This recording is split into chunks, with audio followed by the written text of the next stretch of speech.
সকালে ঘুম থেকে উঠে দেখি আকাশের মুখ আজ বড্ড ভার হয়ে আছে। তাই আজ রানিং করতে যাওয়া হবে না, তাই চলে গেলাম ছাদে এক্সারসাইজ করতে। আসলে যারা এই ডিফেন্সের জন্য প্রিপারেশন করে তারা জানে যে পড়ার সাথে সাথে শরীরের খেয়াল রাখাটা কতটা জরুরি।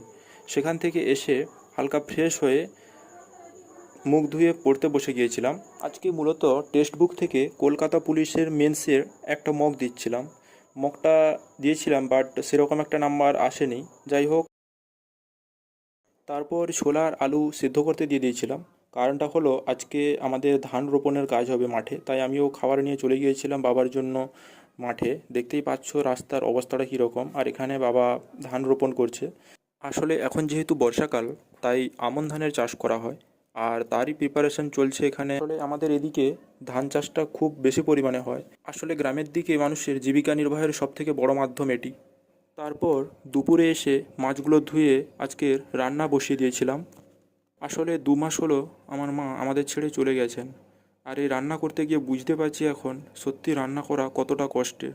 তারপর খেয়ে দিয়ে দুপুরের দিকে একটু ঘুমিয়ে পড়ছিলাম, তারপর সন্ধেবেলা জিকেটা নিয়ে একটু বসছিলাম। এইভাবে আমার ডে 2 আজকে কমপ্লিট হলো।